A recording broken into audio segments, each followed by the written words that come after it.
मोदी के खिलाफ राहुल ने छेड़ा वोट चोर अभियान। तेजस्वी के साथ मिलकर बिहार में निकाल रहे यात्रा। चले थे मोदी को घेरने, अपने ही एजेंडे में फंसे राहुल। दो पत्रकारों ने राहुल गांधी के एजेंडे की हवा निकाली।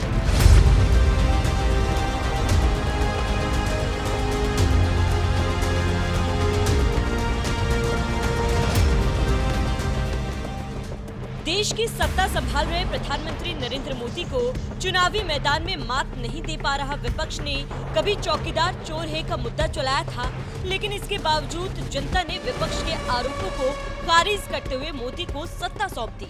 तो फिर विपक्ष ने ईवीएम को दोष देना शुरू कर दिया, लेकिन इससे भी बात नहीं बनी, क्योंकि जनता ने लगातार तीसरी बार मोदी को सत्ता सौंप दी और अब बौखलाया विपक्ष एक नया एजेंडा लाया है, वोट चोरी का। और इस एजेंडे की सरदार है कांग्रेस, जिसके नेता बिहार में घूम घूम कर पीएम मोदी के खिलाफ नारे लगा रहे हैं, वोट चोर गद्दी छोड़। शायद मीडिया वाले दिखाएं ना, ये आपकी मीडिया नहीं है, ये आपकी नहीं है, ये हिंदुस्तान की नहीं है, ये गरीबों की नहीं है, किसानों की नहीं है, ये अरबपतियों की, अंदानी अंबानी की मीडिया है। देखिए, सुनिए, वोट चोर, वोट चोर, वोट चोर, वोट चोर। अब शाम को टीवी देखना, ये नारा नहीं दिखेगा, कहीं नहीं दिखेगा, ये भीड़ नहीं दिखेगी, क्योंकि ये गरीबों की भीड़ है, मजदूरों की भीड़ है, किसानों की भीड़ है, ये नहीं दिखने वाली। देश के प्रधानमंत्री के खिलाफ तू तड़ाक जैसी भाषा का इस्तेमाल कर रहे राहुल गांधी इसी तरह से बिहार में घूम घूम कर वोटर अधिकार यात्रा में वोट चोर गद्दी छोड़ नारे लगा रहे हैं। और एक रोड शो के दौरान तो उन्होंने यहाँ तक कह दिया कि बिहार की जनता कांग्रेस और आरजेडी को वोट कर रही है, इसीलिए उनके वोट काटे जा रहे हैं। आज मेरे पास एक व्यक्ति आया, मुझे वोटर कार्ड दिखाता है, कहता है राहुल जी, मैंने लोकसभा चुनाव में वोट किया है, मैंने लोकसभा चुनाव में वोट किया है और अब इलेक्शन कमीशन मुझे कह रहा है कि मेरा वोट काटा जा रहा है।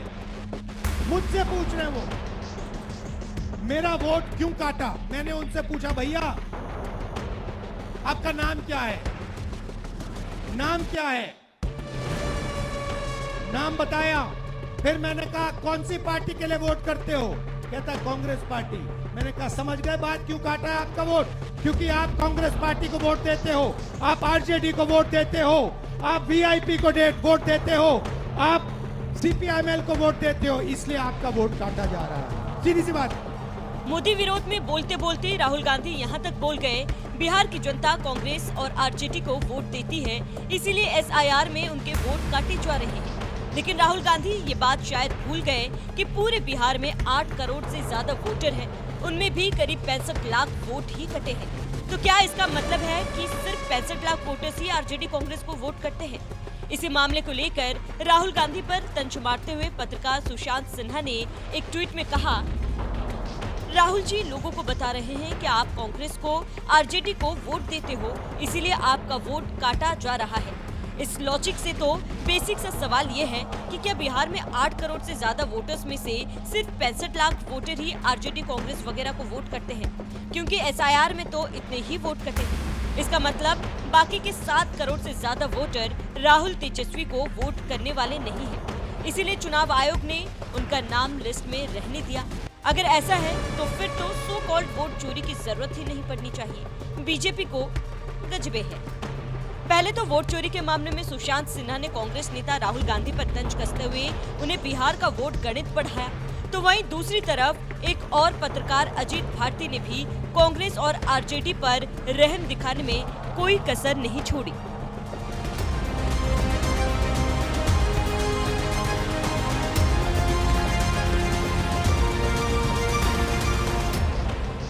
दरअसल तेजस्वी यादव ने 23 अगस्त को वोटर अधिकार यात्रा की एक वीडियो सोशल मीडिया पर शेयर करते हुए लिखा, वोट चोरी के खिलाफ बिहार ने धूम मचा दी है, और उस वीडियो के बैकग्राउंड में धूम फिल्म का गाना चल रहा था। बस यही बात पत्रकार अजीत भारती ने पकड़ ली और तेजस्वी यादव पर तंज मारते हुए कहा कि धूम फिल्म भी चोरों के ही ऊपर बनी है और आप लोग तो सर्टिफाइड है। अजीत भारती का ये ट्वीट बता रहा है कि तेजस्वी यादव ने वोट अधिकार यात्रा के वीडियो में धूम फिल्म का गाना लगाकर कितनी बड़ी गलती कर दी, क्योंकि एक तरफ तो वो मोदी सरकार पर वोट चोरी के आरोप लगा रहे हैं और दूसरी तरफ खुद अपने वीडियो पर ही चोरी पर आधारित फिल्म धूम का गाना लगा रहे हैं। वैसे आपको बताते कि तेजस्वी यादव के पिताजी यानी बिहार के पूर्व मुख्यमंत्री लालू यादव चारा चोरी के मामले में ही जेल की सजा भी काट रहे हैं और उनके बेटे तेजस्वी चुनाव जीतने के लिए पीएम मोदी के खिलाफ वोट चोरी के आरोप लगा रहे हैं। उनके इस आरोप पर आपका क्या कहना है? अपनी राय हमें कमेंट कर जरूर बताएं। साथ ही पीएम मोदी ने 22 अगस्त को ही बिहार पहुंचकर तेजस्वी और राहुल के खिलाफ पलटवार करते हुए क्या कुछ कहा, वो सुन लीजिए। मैंने लाल किले से एक और खतरे की बात की है और ये खतरा बिहार पर भी है। देश में घुसपैठियों की बढ़ती संख्या चिंता का विषय है। बिहार के सीमावर्ती जिलों में तेजी से डेमोग्राफी बदल रही है, इसलिए एनडीए सरकार ने तय किया है कि देश का भविष्य घुसपैठियों को नहीं तय करने देंगे। घुसपैठियों को बिहार के युवाओं के रोजगार नहीं छीनने देंगे। जिन सुविधाओं पर भारतीय लोगों का अधिकार है, उस पर घुसपैठियों को डाका नहीं डालने देंगे। इस खतरे से निपटने के लिए मैंने डेमोग्राफी मिशन शुरू करने की बात कही। बहुत जल्द ये मिशन अपना काम शुरू करेगा। हम हर घुसपैठियों को देश से पार करके ही रहेंगे। आप मुझे बताइए, एक घुसपैठियों को निकालना चाहिए कि नहीं निकालना चाहिए? क्या ये घुसपैठिए आपका रोजगार छीनने आपको मंजूर है? एक घुसपैठिए आपकी जमीन पे कब्जा कर ले आपको मंजूर है? ये घुसपैठिए आपका हक छीन ले आपको मंजूर है? बिहार के आप सभी लोग देश के भीतर बैठे घुसपैठियों के समर्थकों से भी सावधान रहिए। जान जाइए कौन घुसपैठियों के साथ खड़ा है। कांग्रेस और आरजेडी जैसे दल बिहार के लोगों का हक छीनकर घुसपैठियों को देना चाहते हैं। तुष्टीकरण के लिए, वोट बैंक को बढ़ाने के लिए कांग्रेस आरजेडी वाले कुछ भी कर सकते हैं, कितने ही नीचे जा सकते हैं। इसलिए बिहार के लोगों को बहुत सतर्क रहना है। जो देश के प्रधानमंत्री हैं, इनसे झूठा प्रधानमंत्री आज तक हमने कभी नहीं देखा।